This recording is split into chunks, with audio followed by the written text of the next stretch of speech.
Alan Bishop back with the One Piece at a Time Distilling Institute with another all grain mash in. So today, 80 rye, 20 rye malt.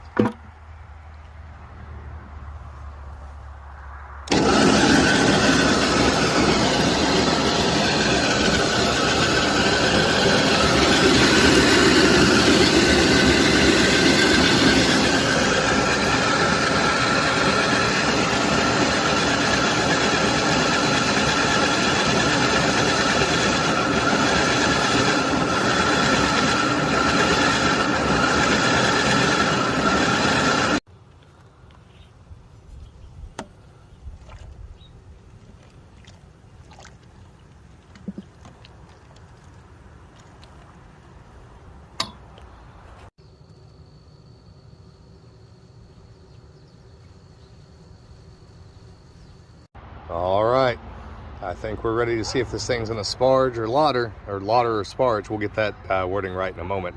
Might have had a couple Sazerac rye whiskeys since we started, but let's hope for the best. Look at that. Got a little run there, not a whole lot. Sometimes it airlocks, so there we go. We'll stir this as it goes and see what we get out of it.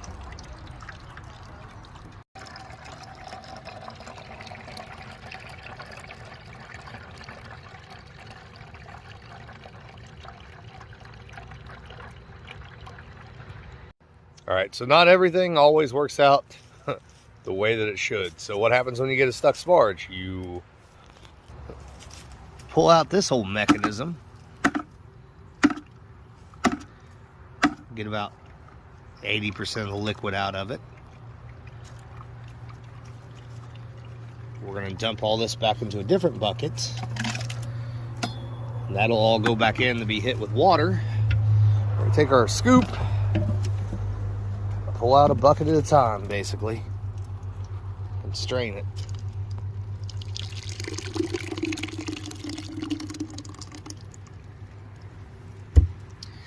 Not the easiest way to do it, not the best way to do it, but with 100% rye, well, it just is what it is. So I figured the video probably needed a little bit of exposition, a little bit of explanation. I was originally going to try to record that as a shorts, hoping that the lautering and sparging would go easy. It obviously did not. But to tell you what this project is and what I'm working on, it is an 80% raw rye, 20% rye malt, old school East Coast rye whiskey that I'm playing around with for a historic experiment, not even an experiment, but a historic brand potentially with a very good friend of mine. And I wanted to see how it would work. You know, if this goes into a distillery, it's obviously going to be grain in, so it's not a big deal. But when you're doing it on a home distilling level, you can't run grains in most distills that you're going to have on a home distilling level, especially if they have a flat bottom and they go over top of an open flame. So I knew I was going to have to sparge and lauter this. I knew there was a pretty good chance it would get stuck. Yes, I know you can mix some rice hulls in small percentages and get better action out of it and have any rice hulls. So, and ultimately it didn't turn out to be that bad. But the basic process was we took the rye up to 170 or so. We held it there with a little bit of alpha amylase for around an hour, hour and a half. Then we started to drop temperature, both by adding a little bit of cold water to drop the temperature.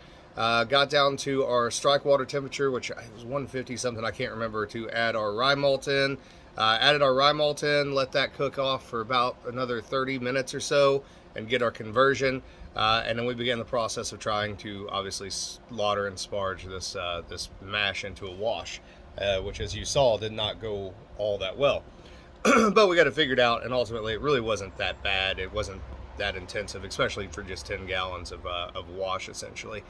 We did end up with a 1055, which is about what I figured, because I actually figured the mash bill at 1060. So 1055 after doing a little sparge to it, it's actually pretty good. That's pretty well in classic rye whiskey territory. We do have that now getting ready to ferment. We threw the Norse Magic yeast log in there, and we'll get some video of that once it kicks off. and let you guys see that. But we should have a really nice Pennsylvania style rye whiskey come out of this, we hope. And I'll probably do this a couple more times. Unfortunately, I don't see any great way around the lautering and sparging process for what I have to deal with on the scale that I have to deal with. I'm not even going to bother with the rice hulls because really, again, it really wasn't that intensive. Now, if I was doing like 20 or 30 gallons of mash, trying to turn that into wash, I would certainly do the same thing. pH starting off, I should also mention, was we started our water and our cook-off at 5.5. We adjusted down with a little citric acid. I expect it's going to finish in the low 5s, maybe upper 4s as far as pH goes.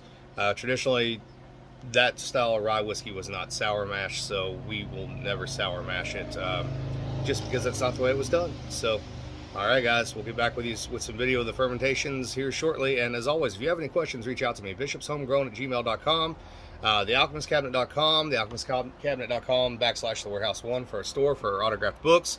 The Alan Bishop Experience DVD coming up here shortly. The short history of distilling in Indiana's Black Forest DVD coming up here shortly. All kinds of, there's an Alan Bishop Day shirt, which is the goofiest shit that I've ever seen. There are multiple one piece at a time Distilling Institute items, including thermal cups, as well as shirts, hats, etc. Be sure to check that out, and check out our paranormal podcast with my wife, Kimberly Marie Bishop. If you have ghosts, you have everything. Love y'all. Catch you soon. I'd say our rye whiskey is rolling just fine.